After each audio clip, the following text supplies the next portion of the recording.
Okay, I have my hot bacon grease here. Now, I saw a tip. It has cooled down, so it won't burn me now. But I saw a tip to help get all of the gunky stuff out.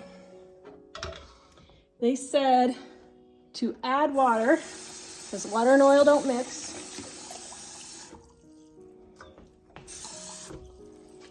And then put a tight lid on your bacon grease, turn it upside down, put it in the refrigerator, and then all the chunky stuff should fall to the bottom. So we're gonna give it a try and see if it works. All right, so the water is, oh, the water did clarify. Look at that. Okay, there's a little bit of bacon on the top here, but that's actually pretty clean for bacon grease. So I would say that tip worked. Okay, now this tip did work, but I do have to wonder, has anyone tried this? Because will the moisture that's in here from the water mold eventually if you store this in the fridge? Because regular bacon grease doesn't usually mold in the refrigerator for like a year. I mean, it doesn't go bad. So somebody comment and let me know, because I don't know. All right, well, I had you guys comment, but guess what? Look at this right here. So this is not a good tip. So if you see this tip on the internet, ignore it. It does not work. Right there is mold. I have never, ever, ever had my bacon grease mold until I did this tip. So there you go. Inquiring minds want to know. Yeah, you saw our milk for is making homemade bread. It adds such a delicious flavor. Bacon grease is good for greasing your pans and for greasing your bowl. So what I do is I stick my bread down there and then turn it around just like so. Now I had too much, so I'm going to do my pans with this also.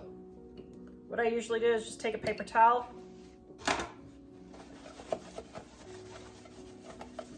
I didn't have quite enough, and just grease your pan with your bacon grease. This is the way something that you would normally throw away, you can reuse again.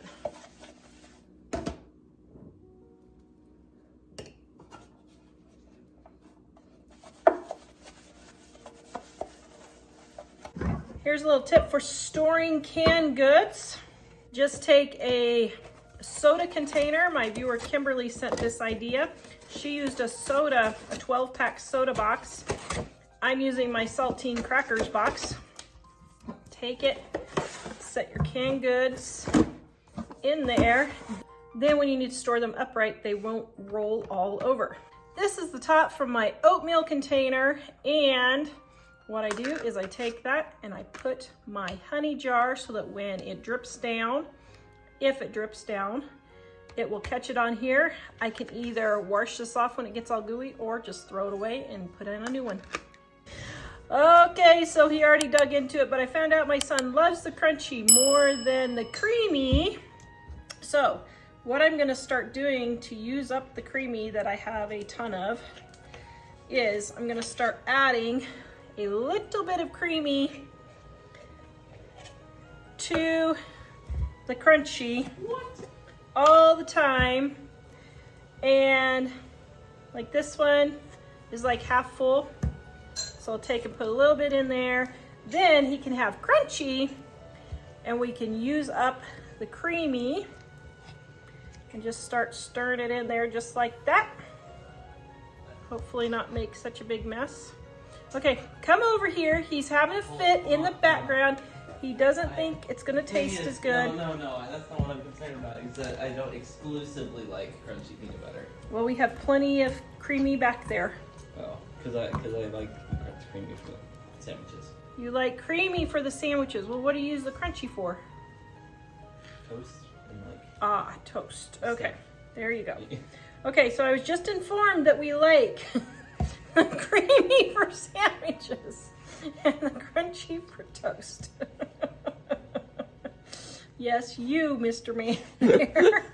Okay, can't get it quite all in, but there you go. So if you have a situation like that, I just start mixing it half and half.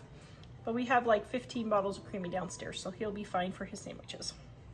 I had to unexpectedly go for an hour and do something, so I turned it down to 290 from 350.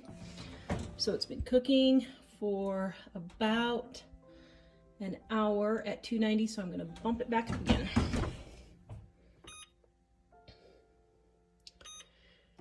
And then it'll be ready. It's time to eat about 5 o'clock. It's 4:30 right now. I can't get my pickles open.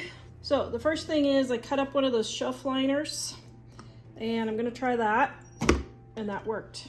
Here's the other tip: if you can't get it open, take a kitchen knife, tap it around the edge, and it breaks the seal and you can get that off. Okay, I have this dirty pan from dinner, and I was gonna show you how to wash it. First of all, what I do is I let it soak for 5 minutes. I put 1 squirt of dish soap in with super hot water and let it soak.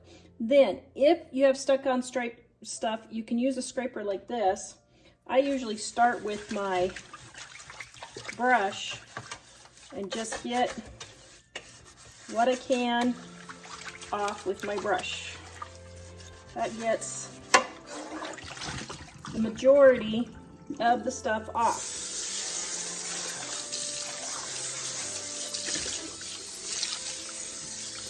Then I have stuff like this left. What I do is I take my favorite cleanser, the pink stuff. Found this in Europe and now it's available in America. And I just go around and just scrub each little side.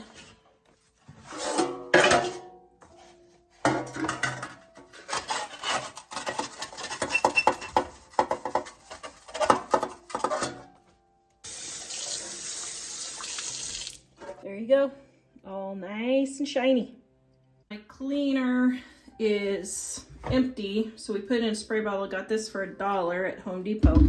But here's what I do. I close the sink, hold my hand over. Now I could get a funnel, I get it. But what I do is I fill it while I'm pouring. Then anything that spills over, it will spill into the sink. And then I just use it to clean the sink right now. Then I just add a little bit of water and go about scrubbing. I thought that was pretty brilliant. Do you agree Mom's brilliant? Does her brilliantness just amaze you? Maybe. All right, our soap thing is empty. Now, I tried the big soap dispenser with a long tube and it didn't work. I tried. But here's another tip. To stick a straw in there, and then it will let the air out. Oops, if you don't kink it like I just did. And you won't have bubbles coming up out all over the place. You can see the air coming out. You can? Oh, stop. Listen to you. I think we're there. Yep. Okay.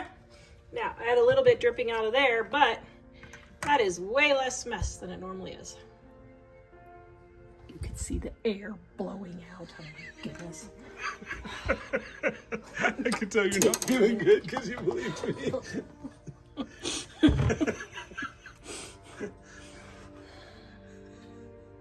I wash my birthday candles. Is that the ultimate in frugality?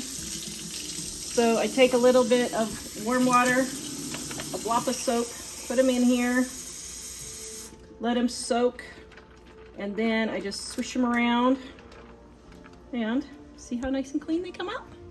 Then I just let them dry on the counter, and I probably haven't had to buy birthday candles in 25 years. That's pretty good, don't you think? Yeah. You know, I think that explains why there's always holes in the candles. Everybody asks how I use the butter flavor extract. So I got this, I think, for $10. It'll last me, oh my goodness, a couple years. So normally what I do is I don't really measure. I just pour. Of course, this is a little hard recording, but I just pour a little bit in the cap, probably half a teaspoon, quarter to a half a teaspoon. Put it in my shortening, and that's all I do. then it just goes straight in there. Then if you want more butter flavor, just add a little bit more, but usually I do about 1/4 to 1/2 teaspoon.